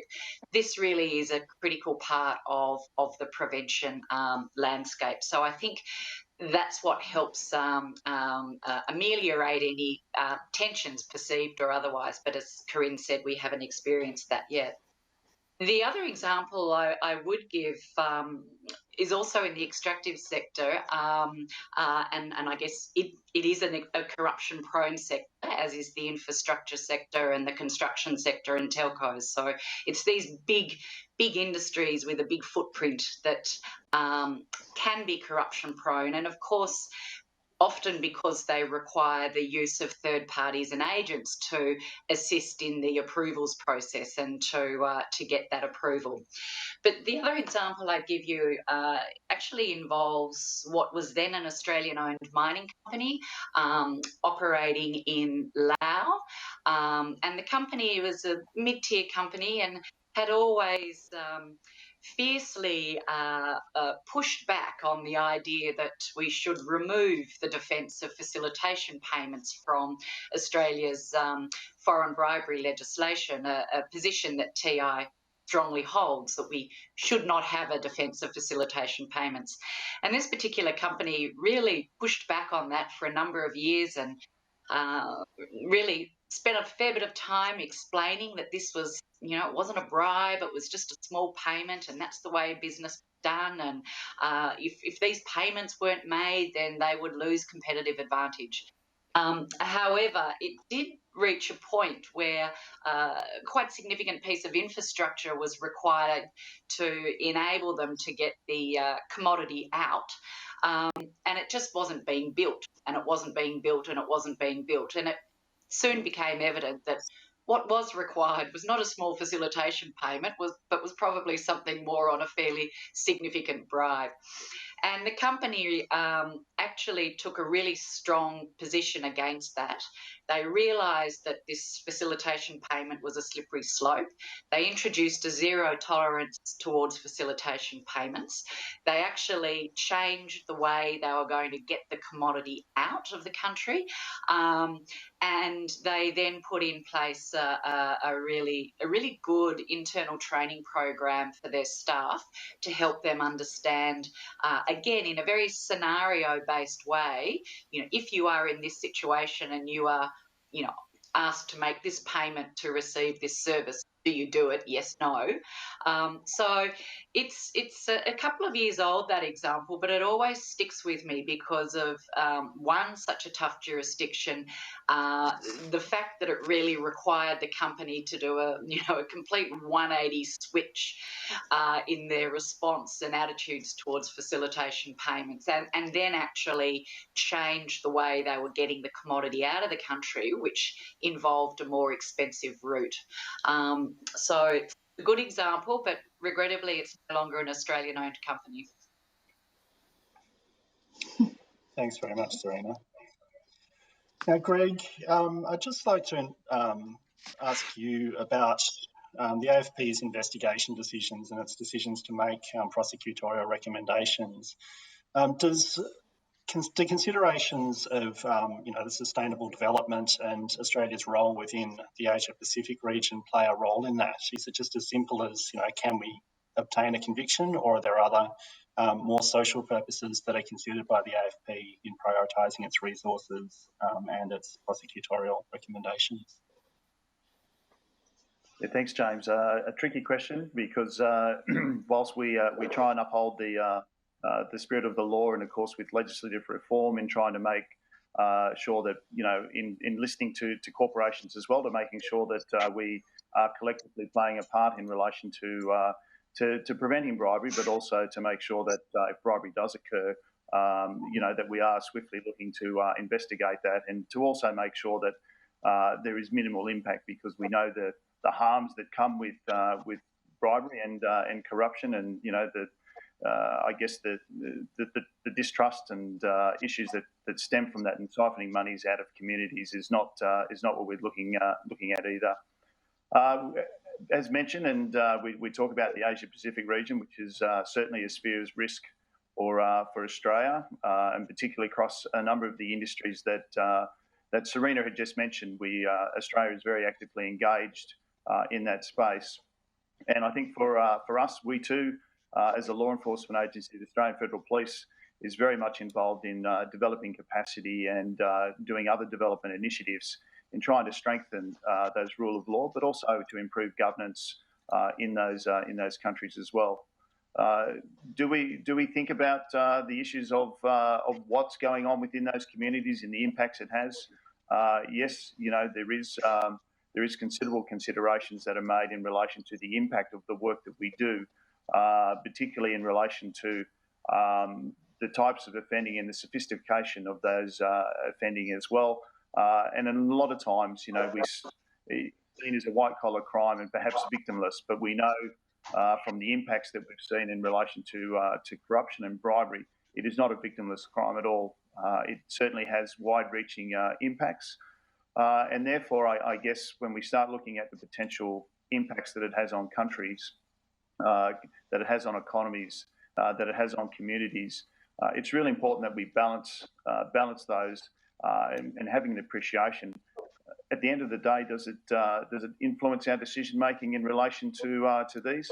I guess as a policing organisation, it's very difficult that we try and balance the probabilities of offending, our ability to prove that offences have occurred, but also to work with other governments, other policing agencies as well, and other regulatory agencies about how best can we look to do this to make sure that, one, we're upholding the tenets of Australian law, but also the conventions globally in relation to this. But I think for those areas where corruption or bribery offences are occurring, it's incumbent upon us to make sure that we are doing that in a way that is considerate of all aspects and all issues, and that we are actually trying to make sure that if corruption or bribery is occurring, that we are doing our best to stop that, and hopefully through a judicial process, if compensation is awarded, that it actually gets to the right people, to the right governments, and so forth as a result. And it sends a strong message that across certainly in the Australian context, that we're not going to be complicit while these type of offending is occurring. Thanks, Greg. I'd like to wrap up our discussion. It's very difficult to have a discussion that doesn't involve discussing the coronavirus at this moment. So I'd like to wrap up the discussion by touching on what the impact of the pandemic will be on bribery and corruption risks. UN Secretary General Antonio Guterres last week was highlighting how the pandemic was placing development gains at risk, but he was also highlighting how the disruption presented an opportunity to further embed the sustainable development goals as part of the recovery effort. So I'll address this question to Tim in the first instance, but Greg and Serena may wish to chip in as well. What risks do you see arising from the pandemic in relation to corruption, and do you see any opportunities arising as well? Yeah, look, I think the risks, there is obviously in most countries now a much greater level of intervention by governments in the economy and in industries, whether it's through subsidising various industries or injecting liquidity into economies, or through imposing greater regulations to manage the spread of the disease. And unfortunately, I think greater government intervention and a higher number of government decisions which can impact industry naturally leads to an increase in the risk of corruption and people trying to improperly influence those government decisions. So I think just the greater level of government involvement in the economy of itself presents a greater risk. But however, I do also think I sort of share some of the hopeful sentiments around it as well, because I think it's probably fair to say that the pandemic has sort of shone a light on the importance of effective government and effective governance and effective and quick decision making in governments. And so I would like to think that there will be a recognition that corruption can undermine the effectiveness of governments, and that in turn undermines public safety in a public health emergency like the pandemic, and really impacts government's ability to deliver safety and security to their community. So I think there is an opportunity here to make the case for stronger governance and to remove the detrimental impact of corruption on stronger governance. Thanks, Tim. I think we're at the point now. Sorry, Serena. Oh, sorry, I was just going to jump in quickly there, just to say that, I think that the reality is that any emergency heightens the risk of bribery, fraud, corruption and integrity violations, and COVID is no different. I think one of the things we really need to be alert to, which is both a risk and an opportunity, is that if approvals are fast-tracked in order to get the economy back on track, whether that's infrastructure projects being approved, mining leases being granted and ended, there is a risk that the usual due diligence and environmental impact assessment processes may be fast-tracked, sidestepped, leapfrogged, whatever you want to call it, and that is a risk and also an opportunity to hopefully bring greater attention to the need to focus much more on due diligence, including an understanding of who are the ultimate beneficiaries of approvals that may go ahead. So really understanding the beneficial owners, and that's why we need a public register of beneficial ownership in Australia to assist mitigate this risk. Thanks, Serena. I think we're now at the point where we need to wrap up this panel. So please join me in thanking our panellists, Serena Lillywhite from Transparency International, Greg Hines from the Australian Federal Police, and Tim Robinson from BHP, and also Corinne Schock for her outline of the Bribery Prevention Network. And I think the discussion really does highlight how there's an alignment between interests in relation to this project and in relation to bribery and corruption prevention. The good news is that the Bribery Prevention Network is, as Corinne said, fully funded, and it's due to be launched in September. We hope that you will be engaging with us around the launch of the network, and will take part in promoting it to achieve the goal of preventing, detecting and addressing bribery and corruption. I'll pass back to Corinne now. Thank you, James, and thank you again to our panellists. So to wrap up this morning's plenary sessions, I would like to very warmly introduce Dr. David Cook, who is not only the chair of our board, but also the managing director of Konica Minolta Business Solutions Australia. He was appointed as the first non-Japanese managing director of Konica Minolta in Australia in 2013. Under David's leadership, Konica Minolta was awarded the Freedom Award by Anti-Slavery Australia and the Human Rights Award in the business category by the Australian Human Rights Commission. In addition to his position with the Global Compact Network Australia, David is an adjunct professor at the University of Technology Sydney's Business School and a non-executive director of Sustainalytics Australia and chair of the Australian Human Rights Institute Advisory Committee at the University of New South Wales. David is a graduate of the Australian Institute of Company Directors, holds an MBA from the Australian Graduate School of Management at the University of New South Wales, and a doctorate from Southern Cross University. David was also a member of the Foreign Minister's Multi-Stakeholder Advisory Group on the implementation of the UN Guiding Principles on Business and Human Rights. In addition to these many accolades, I would simply like to add that David is also an incredible human being. He is inspiring to work with, and I feel so honored to have him chair our board. David, I look forward to hearing your thoughts and insights on this morning's session. Over to you, David. Thank you very much, Corinne. I really don't know what to say after that wonderful introduction, but thank you. So it falls to me now simply to wrap up this morning's session. or for those of you in other parts of the world, it might be the evening session. Of course, I'd like to start by thanking you, the audience, our virtual audience, for joining us. Thank you for registering and participating in the conference in this way. It's very much appreciated.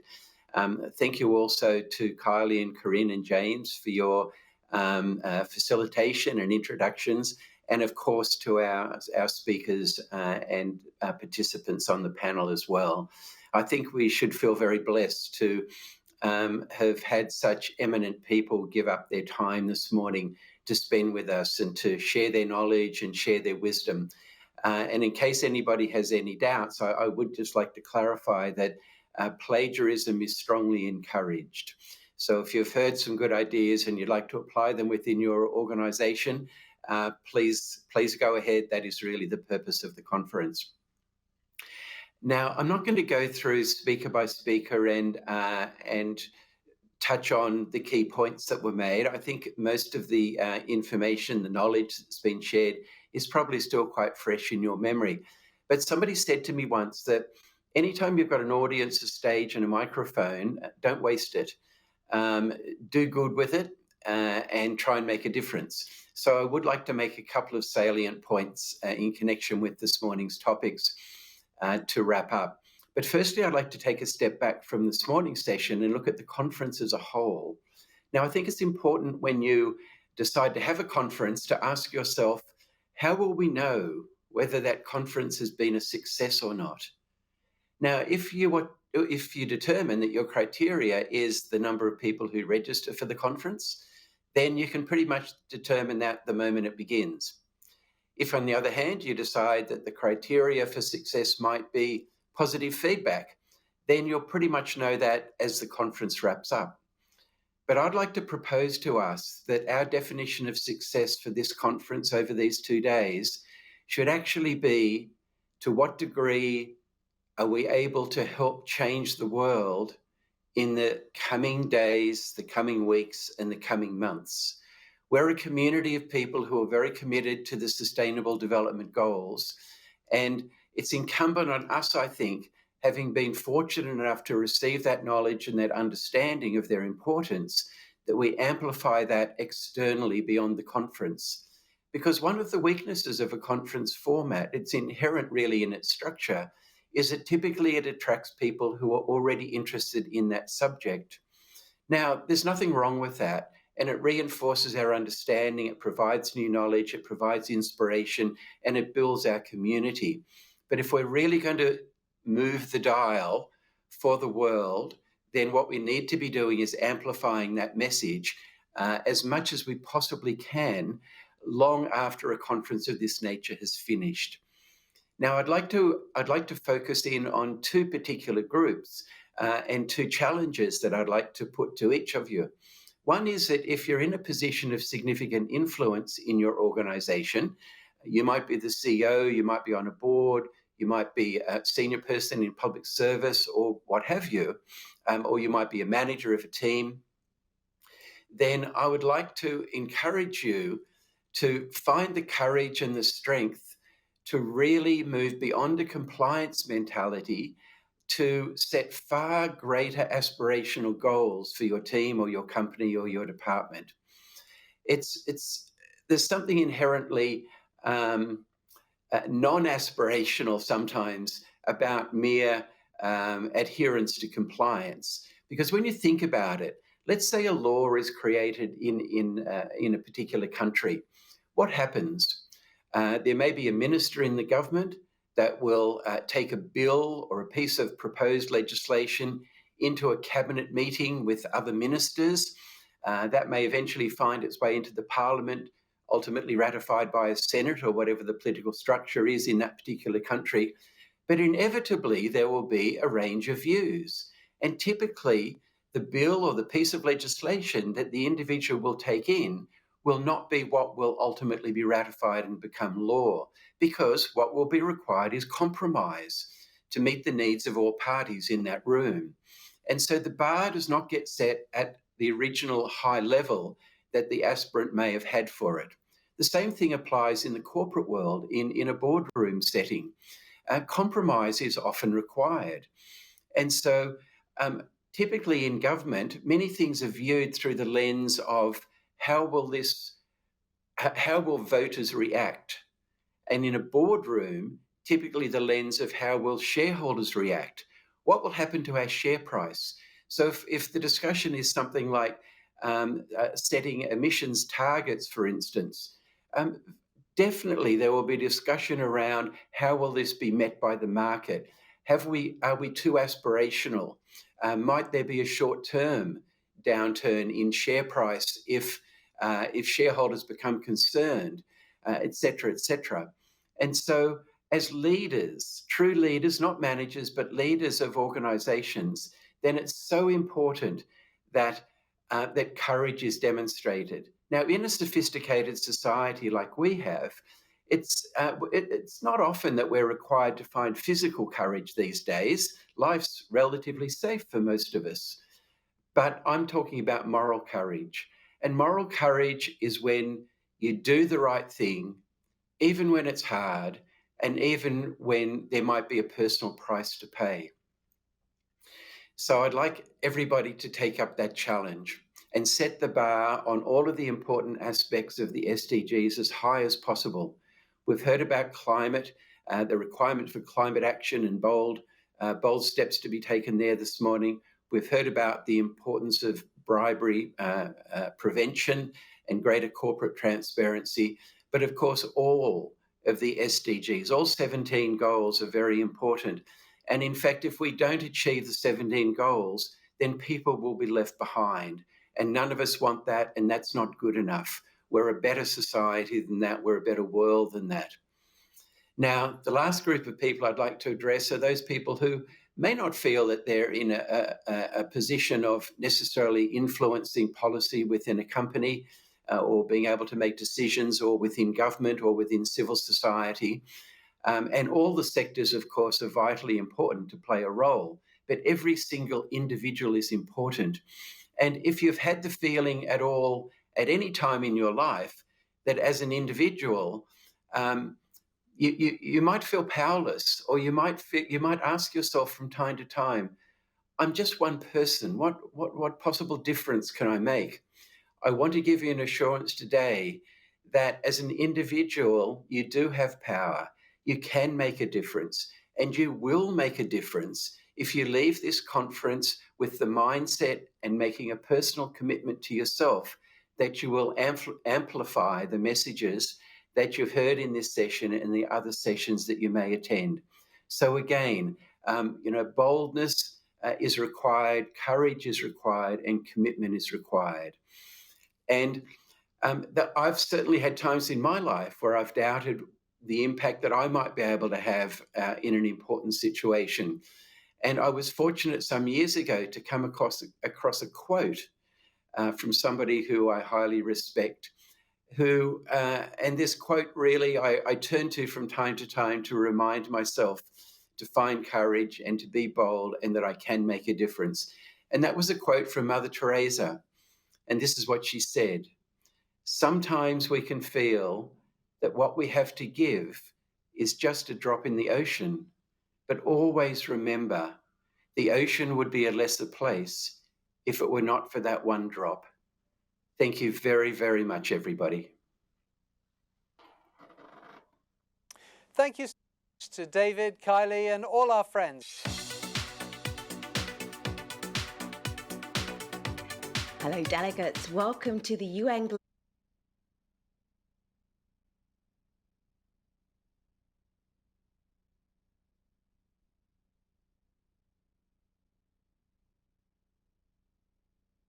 discussion.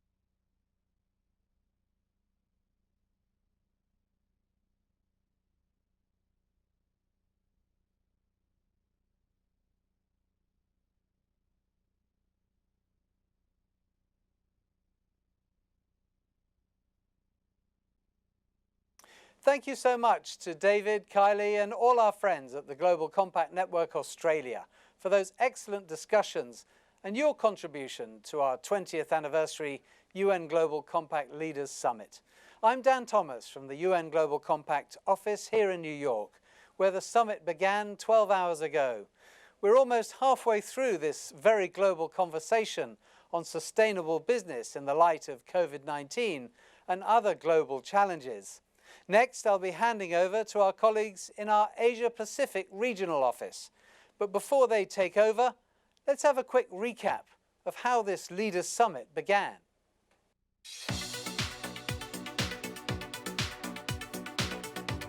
Hello delegates, welcome to the UN Global Compact Leaders Summit 2020.